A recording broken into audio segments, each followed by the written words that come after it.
ఒక గ్రామం అభివృద్ధి చెందాలంటే నిధులొక్కటే సరిపోవని ప్రజలందరి ఐక్యత, భాగస్వామ్యం, చొరవ అవసరమని ఉప ముఖ్యమంత్రి, పంచాయతీరాజ్, గ్రామీణాభివృద్ధి, అటవీ, పర్యావరణ శాఖల మంత్రి కొణిదెల పవన్ కళ్యాణ్ అన్నారు. ఊరు అభివృద్ధి చెందాలంటే ప్రతి అంశాన్ని మనదిగా భావించాలని, మన ఊరు మాట మంతే కార్యక్రమం ఉద్దేశం అదేనని ఆయన చెప్పారు.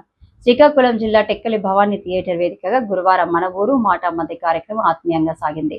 టెక్కలి మండలం రావివలస పంచాయతీ గ్రామస్తులను టెక్కలిలోని భవానీ థియేటర్ కు పిలిపించి పవన్ కళ్యాణ్ అమరావతి నుంచి వారితో వర్చువల్ గా మాట్లాడారు. పెద్ద తెరపై పవన్ కనపడుతూ మాట్లాడుతుంటే గ్రామస్తులు మైకులో మాట్లాడారు.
మన ఊరు అభివృద్ధి చెందాలంటే ఇప్పుడు మనం రోడ్లు కట్టగలం, లేదంటే కాంపౌండ్ వాల్ కట్టగలం.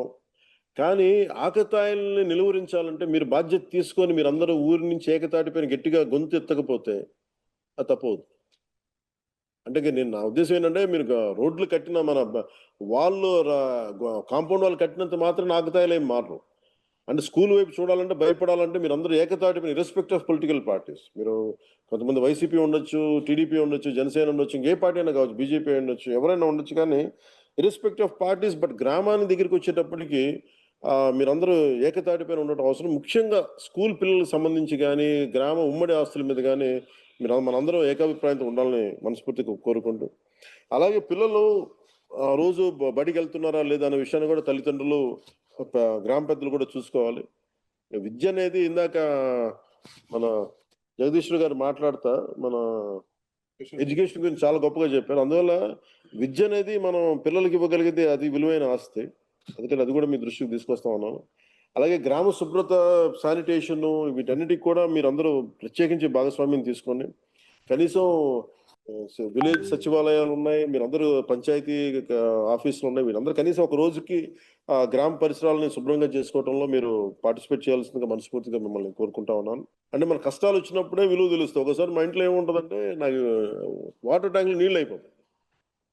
మామూలుగా నీళ్ళు ఉన్నప్పుడేమో 3-4 బకెట్ కూడా చేసేస్తాను. కానీ నీళ్లు లేనప్పుడు ఒక్క హాఫ్ బకెట్ తోటి సంపూర్ణంగా స్నానం చేస్తాను. అప్పుడు అనిపిస్తూ ఉంటుంది నీటి విలువ ఎంత నాకు. సో మీ అందరూ కూడా నాలాంటి అనుభవాలు ఉంటాయి. అందుకని వర్షాకాలంలో వర్షపు నీటిని మనం వృధా చేయకుండా నిల్వ చేసుకుంటే, అలాగే వ్యవసాయానికి మరి ఇతర అవసరాలకి వినియోగించుకోవాలి.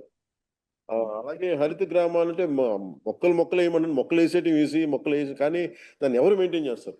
గ్రామంలో మనమే ఒక భాగస్వామ్యం తీసుకోవాలి. నర్సరీల నుండి ఉచితంగా వచ్చే మొక్కల్ని ప్రతి గ్రామంలో ఇంట్లో నాటాలి. అది చిన్నపాటి సుందర వనంగా మనం చేసుకోవచ్చు ఈ ప్రతి గ్రామంలో. అలాగే ముఖ్యంగా పిల్లలు ఆడుకోలేకపోతున్నారు. బయటికి వెళ్ళి ఎంతసేపు సెల్ ఫోన్లో, టీవీల్లో ఆగిపోతున్నారు. అందువల్ల ప్రత్యేకించి మీ అందరికీ కూడా ఖాళీ స్థలాలను గుర్తించి వాటికి పిల్లల్ని ఆడుకునే అభివృద్ధి స్థలాలుగా చేయాలి అనేది ఉంది. అది మీరందరూ కొంచెం చొరవ తీసుకుని ఆ దిశగా వెళ్ళండి. మా నుంచి ఎలాంటి సహకారం కావాలో నేను ముందుండి మీకు నడిపిస్తాను. మీకు గుర్తుండి ఉంటుంది.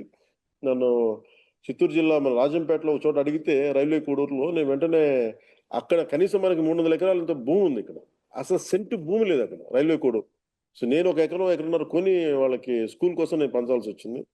సో నా దగ్గర అంత డబ్బు లేదు. కానీ మనకున్న పొలాన్ని, మన ప్రభుత్వ భూముల్ని ఖచ్చితంగా పిల్లలకు ఉపయోగపడేలా ఖాళీ స్థలాలకి, ఎందుకంటే దేహదారుఢ్యం చాలా అవసరం పిల్లలకి. వయసు వచ్చిన ఆడబిడ్డలకి ఇంతమంది తల్లులు ఉన్నారు, అక్క చెల్లెలు ఉన్నారు, ఆడపడుచులు ఉన్నారు.